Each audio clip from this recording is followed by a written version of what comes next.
بسم الله الرحمن الرحيم الحمد لله رب العالمين والصلاة والسلام على أشرف الأنبياء والمرسلين نبينا محمد وعلى آله وصحبه أجمعين ومن تبعهم بإحسان إلى يوم الدين أما بعد.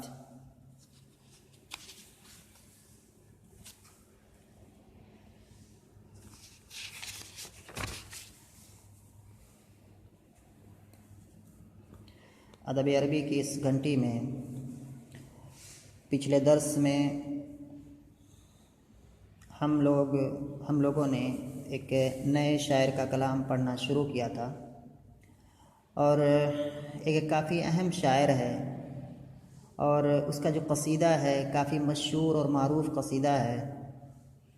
اور اس شاعر کے بارے میں، اس کے اس قصیدے کے بارے میں، اور اس نے اپنے اس قصیدے کا جو نام رکھا ہے وہ نام کیوں رکھا ہے اس کے بارے میں، اور اسی جیسا ایک اور قصیدہ جو پہلے پایا جاتا ہے اور وہ بھی کافی مشہور اور معروف ہے ادب عربی کے اندر، ان ساری چیزوں پر میں نے ایک کلام کیا تھا. کافی اہم باتیں میں نے کل بتائی تھی.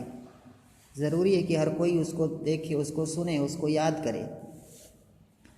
اور یہ جو قصیدہ ہے، یہ جس کو ہم پڑھ رہے ہیں ابھی فی الحال، اس کے اندر شاعر نے حکمت کی باتیں بتائی ہیں. یعنی کہ اس کا اگر ہم کوئی بھی اگر شعری کلام ہے، یعنی کہ کوئی کلام ہے جو کہ شعر کی صورت میں کہا گیا ہے، تو اس کے بہت سارے اغراض ہوتے، کئی سارے اغراض ہو سکتے ہیں، جن کو ہم کہتے ہیں اغراض الشعر العربی یا اغراض الشعر. وہ اغراض کبھی تو مدح ہو سکتے ہیں، یعنی کہ کسی شعری کلام کا جو مین موضوع ہے، اس کا جو مین مقصد ہے کہنے کا، وہ کبھی مدح ہو سکتا ہے، یعنی کہ کسی کی تعریف ہو سکتی ہے مقصد اس کے پیچھے، یا ایک غزل ہو سکتا ہے، کسی عورت کے بارے میں وہ کلام ہو سکتا ہے، اس کی خوبی یا شاعر کا اس کے تئیں جو جذبہ ہے اس کو بیان کرنے کے لیے، یا ایک کبھی کسی کی برائی ہو سکتی ہے، اس سے مقصود کسی کی برائی کرنا ہو سکتا ہے، حجاج جس کو ہم کہتے ہیں. کبھی اس شعر کا مقصد ہو سکتا ہے کسی کی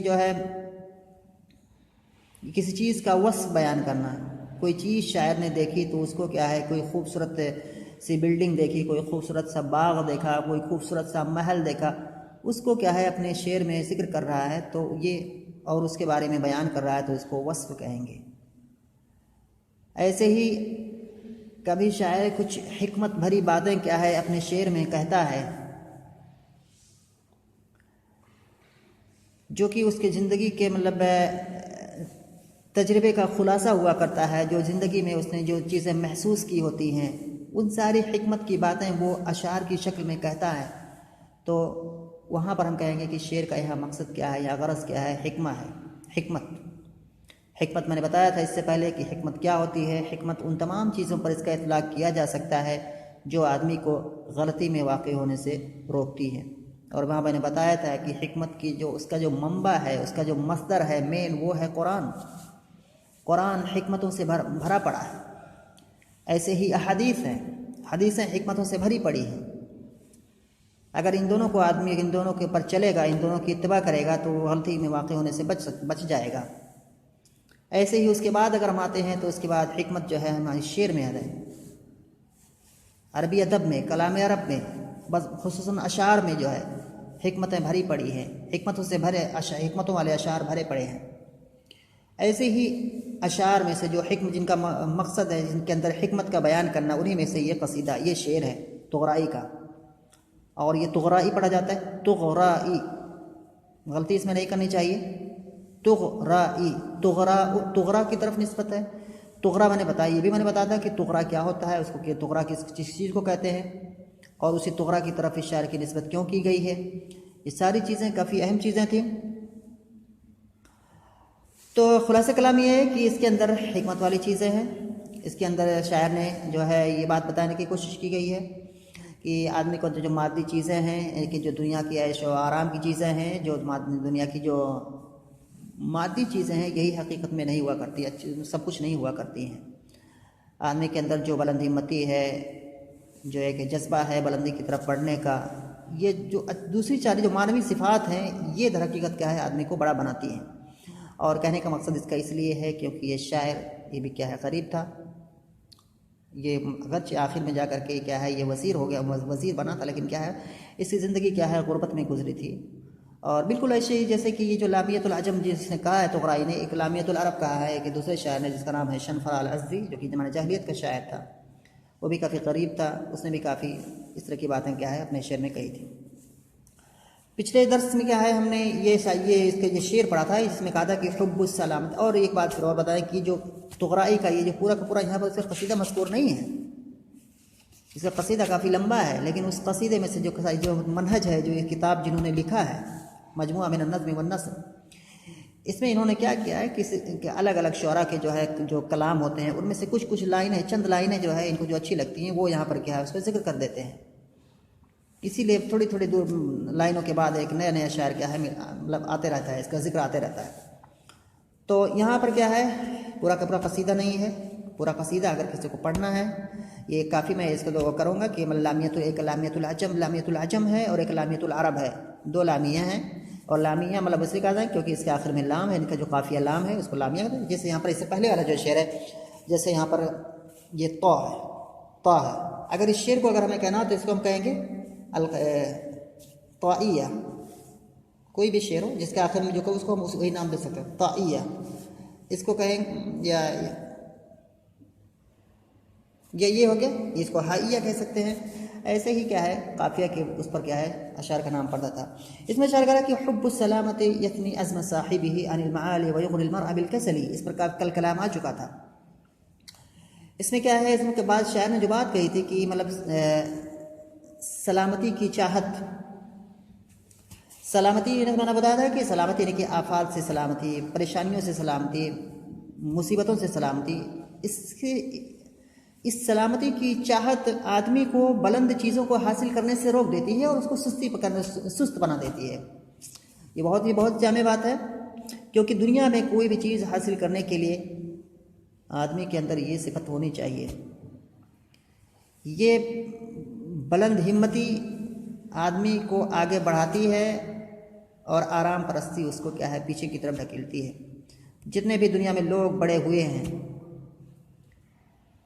اگر ہم خود بھی دیکھیں، صحابہ کا دور دیکھیں تو صحابہ نے جو اتنا بڑا کام کیا، اسلام کی اتنی خدمت کی، اسلام کو پھیلایا دنیا کے کونے کونے میں، تو ایسے ہی نہیں پڑا، بہت ساری قربانیاں دی۔ ان کے اندر کیا ہے بہت جذبہ تھا، اسی جذبے کی وجہ سے کیا ہے انہوں نے یہ سارا کام کیا۔ اس میں کتنے شہادتیں دیں کہ انہوں نے کتنا زیادہ لوگ نقصان اٹھانا پڑا۔ تو یہ سب جب آدمی کرتا ہے تو وہ آگے بڑھتا ہے، لیکن جب یہ چیز جب آدمی چھوڑ دیتا ہے تو پھر وہ پستیوں کی کھائی میں جا گرتا ہے۔ اور یہی حال کیا ہے، یہ آدمی کیا ہو سکتا ہے، مطلب کسی آدمی کے ساتھ بھی ہو سکتا ہے، کسی امت کے ساتھ بھی، پوری امت کے ساتھ بھی ہو سکتا ہے۔ ایک آدمی اگر اس طرح کا مطلب اس کا رخ، اس کا ذہن اگر بنا ہے تو وہ آدمی پھر کیا ہے کبھی بھی آگے نہیں بڑھ پائے گا، چھوٹا کا چھوٹا رہے گا اور مرے گا تو چھوٹی حالت میں مرے گا۔ ایک امت جیسے کہ آج مسلمانوں کی حالت ہے، آرام پرستی ان کے اندر آ گئی ہے، عیش پرستی آ گئی ہے۔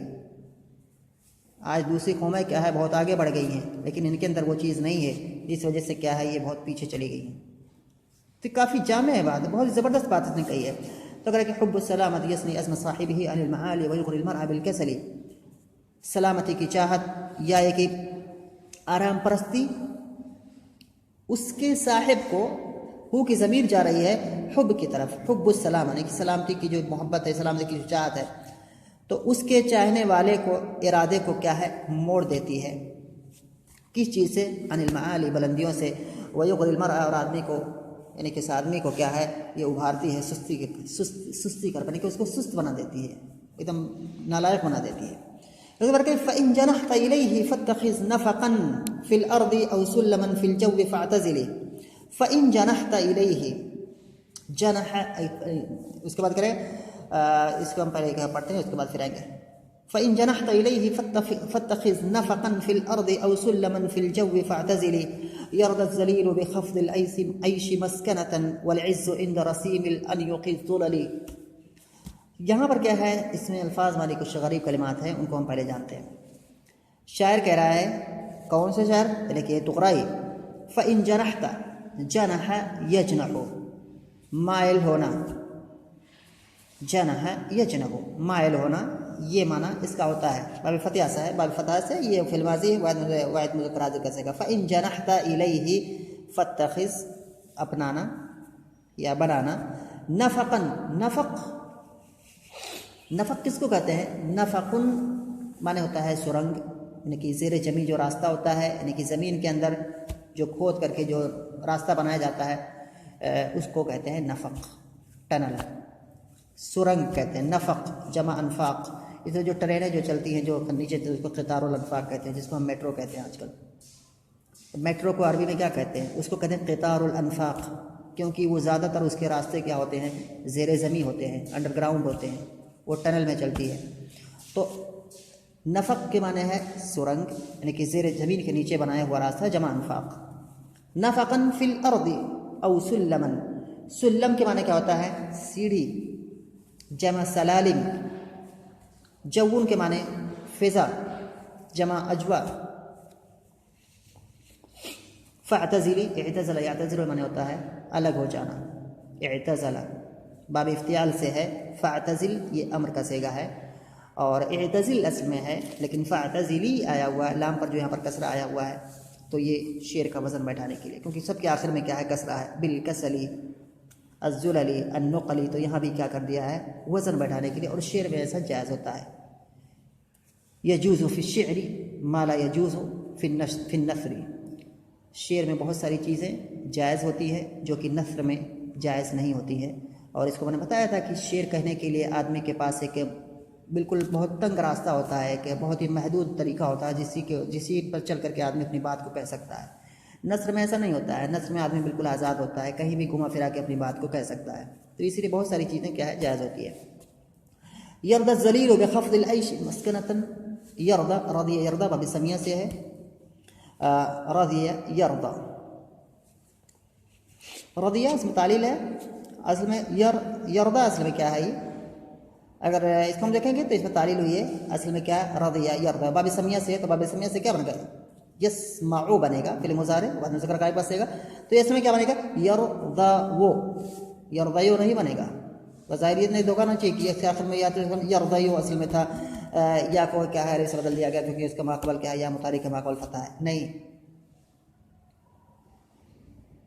یہ اصل میں واو ہے. یرضى، یرضى مصدر آتا ہے رضوان، وہاں واو آیا ہوا ہے. کیونکہ جب ہمیں اصل نکالنی ہو کسی کلمے کی تو اس کو ہمیں الگ الگ اس کے جو صیغے ہیں ان کی طرف دیکھنا چاہیے، اس کے جو مصدر ہیں، اس کے جو اور دوسرے صیغے ہیں. تو رضوان، رضیان نہیں بولا جاتا ہے، رضوان. تو یہاں پر کیا ہے؟ یرضى تھا اصل میں، واو متحرک ہے، ما قبل فتح ہے، اس لیے یہاں پر کیا کیا گیا ہے؟ واو کو الف سے بدل دیا گیا ہے. واو کو الف سے بدلا. اور ایک چیز ہے یہاں پر، ایک جاننے کی والی چیز ہے کہ اگر یہی چیز، یہی الف جو بدلی ہوئی ہے، اگر یہ چوتھی جگہ یا چوتھی جگہ کے بعد میں آتی ہے کلمے کے اندر تو اس کو یا کے اوپر لکھا جاتا ہے. تو اس لیے یہاں پر کیا ہے؟ یا پر اس کو لکھا گیا ہے. راضی ہونا اس کا معنی ہوتا ہے راضی ہونا. الذلیل معنی کہ ذلیل آدمی، مطلب گھٹیا آدمی، اس طرح کا معنی ہے اس کا. ذلیل واضح ہے. بخفض العیش، خفض یخفض معنی ہوتا ہے کسی چیز کو پست کرنا. خفض کے معنی یہاں پر پستی. العیش کے معنی زندگی. مسکنہ، مسکنتن یہاں پر جو ہے اس کا معنی ہے فقیری، غربت. اور آتا ہے اس کو عربی میں اگر ہم کہیں گے سکونہ. سکونہ یعنی کہ باب کرما سے سکونہ یسکونو، یعنی کہ فقیر ہونا، غریب ہونا، محتاج ہونا. تو سکونہ اسی سے مطلب مسکنہ اس میں یہ. اس کے بعد العز، العز اس کا معنی ہوتا ہے عزت. والعز عند رسیم الانیق الذلل. العز معنی عزت.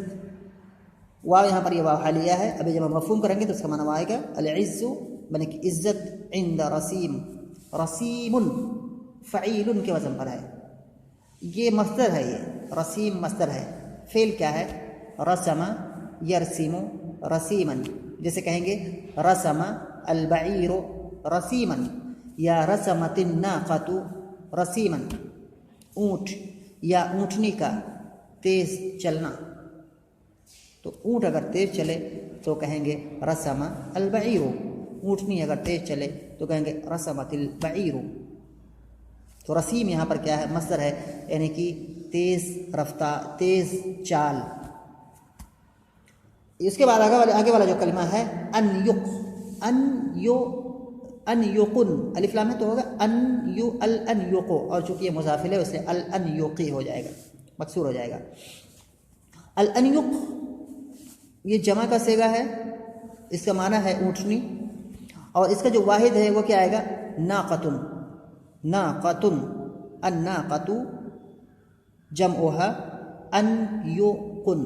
در حقیقت ناقتن کی بہت ساری جمع آتی ہیں، بہت زیادہ ہیں، اگر اس کو جاننا ہو، وہیں گنانا ہے، ہم مراد نہیں ہے ان ساری جمع کو، اگر دیکھنا ہے تو اس کو ڈکشنری میں جا کر کے دیکھ سکتے ہو، جو ہے اس میں سے نوق بھی آتی ہے، نوقن، ان یقن، اور بہت ساری جمع آتی ہے۔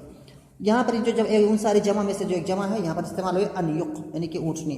اس کے بعد ہے الزلل، الزلل میں نے زلل پڑھ گیا ہے شاید، یہ زلل ہے، زلولن، یہ زلولن یہ جمع ہے، اور اس کا جو واحد ہے وہ آ جائے گا زلولن، زلولن جمعہ زلل، اور اس کا جو فعل آئے گا، اس کا جو فعل آتا ہے وہ آتا ہے ذل یذل، یعنی کہ فرما بردار ہونا، جیسے کہیں گے ذل البعیر یا ذلت الناقۃ، یعنی کہ اونٹ یا اونٹنی اگر جو ہے سواری کرنے والا جو آدمی ہے اس کے مطلب کنٹرول میں رہے، اس کی فرما برداری کرے، جیسا وہ کہتا ہے اس طرف چلے، تو اس طرح سے آتا ہے، یہ معنی ہے یہاں پر۔ تو یہاں پر ذلول کے معنی کیا ہو گیا؟ فرما بردار، ذلولن، ذلولن، واحد اس کا ہے ذلولن، فعل اس کا کیا آتا ہے؟ ذل یذل، تو یہ معنی ہو گیا کہ فرما بردار اونٹنیاں، مانا گیا گا ان یقی الذلل، فرما بردار اونٹنیاں۔ یہاں پر کیا شعر کرے گا؟ فَإِن جَنَحْتَ إِلَيْهِ، الیہ میں ہا کی ضمیر حب کی طرف جا رہی ہے، یہ حب جو یہاں پر آیا ہوا ہے پہلے اس میں، فَإِن جَنَحْتَ إِلَيْهِ تو کہہ رہا ہے مخاطب کر کے کہ اگر تم اس کی طرف مائل ہو گئے ہو، اگر تمہارا میلان اس کی طرف ہو گیا ہے، یعنی کہ آرام پرستی کی طرف،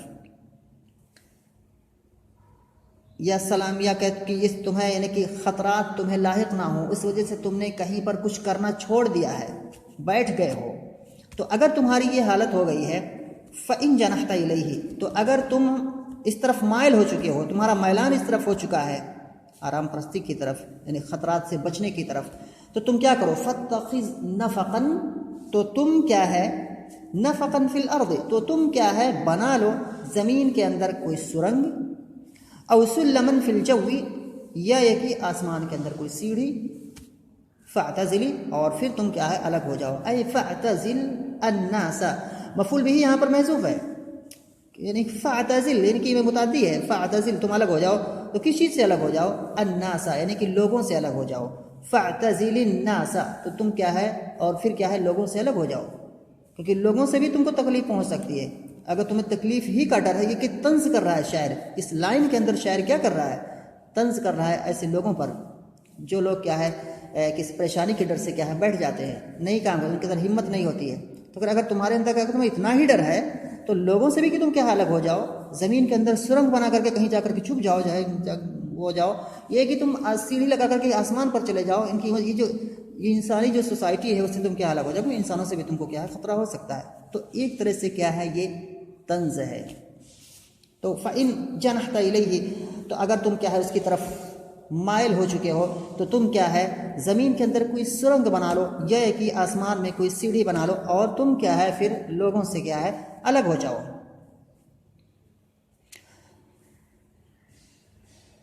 اس کے بعد پھر جو ہے یہاں پر جو ہے پھر اگر ہم اس کو دیکھتے ہیں یہاں پر جو ہے تو کر کے فَإِن جَنَحْتَ یہ اگر ہم اس کو نحوی اعتبار سے اگر ہم دیکھتے ہیں فَإِن جَنَحْتَ إِلَيْهِ فَاتَّخِذْ نَفَقًا فِي الْأَرْضِ وَسُلَّمًا فِي الْجَوِّ فَاعْتَزِلْ، یہ واضح طور پر اس میں آسان ہے کہ نمک یہ اسلوب شرط اور جزا ہے، ان حرف شرطیہ ہے، جنحتہ کیا ہے یہ فعل ہے، اور اس کے اندر تا کی جو ضمیر یہ دکھ رہی ہے اسی کا فاعل ہے، الیہ کیا ہے جار مجرور متعلق اسی جنحتہ سے، اور فا کیا ہے یہاں پر اتخذ کیا ہے یہ جواب ہے، اور چونکہ کیا ہے اگر شرط کا جو جواب آتا ہے اگر کچھ جگہیں ہیں کہ ان میں سے ایک جگہ یہ بھی ہے کہ اگر جواب کیا ہے جملہ طلبیہ آ رہا ہے تو وہاں پر کیا ہے اس پر فا داخل کیا جاتا ہے، تو یہاں پر اس لیے کیا ہے فا داخل ہے کیونکہ یہاں پر کیا ہے امر آیا ہوا ہے، جواب کیا ہے جو یہاں پر امر ہے، نفقن اسی کا مفعول بھی ہے، فی الارض یہاں پر جار مجرور متعلق ہے نفق سے، یعنی کہ جو کہ محذوف سے متعلق ہو جائے گا، نفقن کائنن فی الارض، تو یہاں پر کائنن کو محذوف مانیں گے اور فی الارض اسی کائنن سے متعلق مانیں گے، اور کائنن فی الارض یہ نفق کی صفت ہو جائے گی، اور نفق موصوف اپنی صفت سے مل کر کے کیا ہے، یہ مفعول بھی ہو جائے گا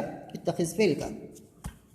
او یہاں پر یہ عطف ہے، یہ ما بعد کو کس پر عطف کر رہا ہے؟ اتخذ پر عطف کر رہا ہے، تو او سلمن، نہیں اتخذ پر نہیں عطف کر رہا ہے بلکہ کیا ہے جو سلمن ہے یہاں پر، تو یہاں سلمن جو ہے اس کو عطف کر رہا ہے نفقن پر، یہ نفقن یہاں پر آیا ہوا ہے جو کہ مفعول بھی تھا، تو او سلمن فی الجو، او یہاں بھی ایسے کریں گے او سلمن کائنن فی الجو، کائنن فی الجو، تو کائنن فی الجو پہلے ہی کی طرح یہاں بھی ساری چیزیں ہوں گی، تو کائنن فی الجو یہ صفت ہو جائے گا سلمن کی، اور پھر یہ سلمن موصوف اور یہ صفت، پھر یہ معطوف ہو جائے گا نفقن پر۔